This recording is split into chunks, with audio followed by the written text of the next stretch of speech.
Who is Jutta Leerdam, the Dutch skating superstar who can now call herself Olympic champion? As tears streamed down her face, Dutch speed skater Jutta Leerdam saw all her sporting dreams come true. The speed skating superstar had not only won the women's 1,000-meter gold medal, but also set an Olympic record in the process. It was a defining moment in the 27-year-old's incredible career, which has seen her transcend the sport of speed skating. The only thing I could do today was skate fast. That is exactly what I did, and it resulted in something very nice, Leerdam told reporters after her gold medal moment on Monday.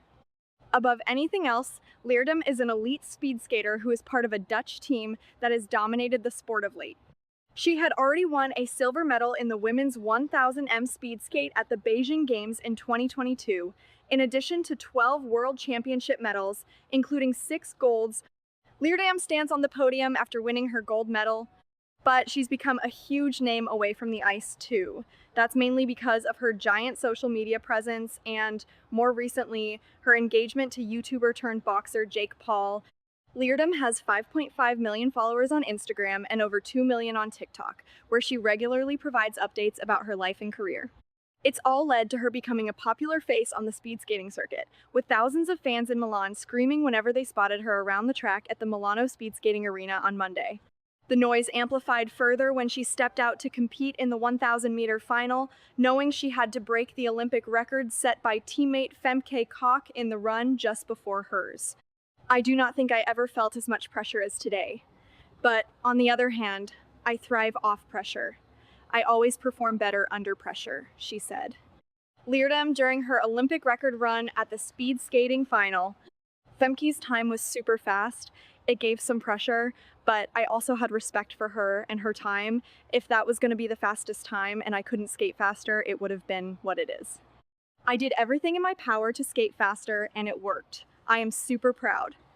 Leerdam did, in fact, skate faster, setting a new Olympic record of 1:12:31. After crossing the finish line, she had tears streaming down her face with her hand over her mouth. She was then embraced by her coach, Kosta Poltavets, who later called Leerdam's race a work of art. If he used those words, then it must be true, Leerdam told reporters. Her fiancé, Jake Paul, was also cheering from the stands, and despite being filmed by everyone around him, he lived every moment of Leerdam's race. Charli XCX's Wuthering Heights album is a brat goth banger. Out on the wily, windy moors we roll with Charli XCX. Her companion album for director Emerald Fennell's Wuthering Heights movie is a complete departure from the hyperdrive dance pop of her 2024 Insta classic Brat and its remix LP. Brat, and it's completely different, but also still Brat. She threw herself into the spirit of the project with the most wuthering music she's ever made, noting in a recent interview that she wanted to capture this feeling that you get being on the moors in the sort of bitter cold. Mission accomplished. This is an album of top drawer Moors core.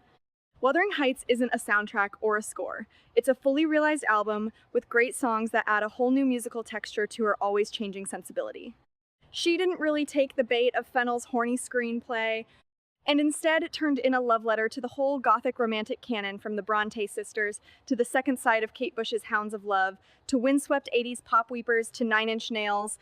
The results would make any cure-addicted teenager or high school English teacher proud. In that sense, it's this cutting-edge artist's most tradition-minded record. The first voice we hear isn't hers, but the mordant tones of John Cale, the octogenarian icon who pretty much invented goth music 60 years ago with the Velvet Underground. On House, he delivers a slow, spooky poem over ominously moaning strings. The music sounds like it's about to crash through the floorboards of some decaying Victorian manse as Cale and Charli come together to savor the line, "I think I'm gonna die in this house." It's the kind of bone-chilling oration that could make Edgar Allan Poe pee himself in terror. That sets the tone, and things don't get much cheerier from there. The bleary wall of sound sucks you into its black pool of droning orchestration as Charli sings, "Unbelievable tension, wall of sound, no real reason, and I can't escape it." She's never been shy about exposing her rawest nerves. And by slowing the music down and stripping away any state-of-the-art pop finery, she lets us bask in her distress and dread with a new and deeper sense of intimacy. That doesn't mean the music gets overly bleak or indulgently dreary. Dying for You finds her singing about losing gallons of blood and laying down on the road and setting herself on fire for love, damn it, over a clanging, banging house track. On Chains of Love, she sings about wearing scars like armor over a swooning track that brings to mind sad 80s ballad bombast at its best. Sky Ferreira rolls by for a viciously intense cameo on Eyes of the World, an extreme moment of dramatic excess.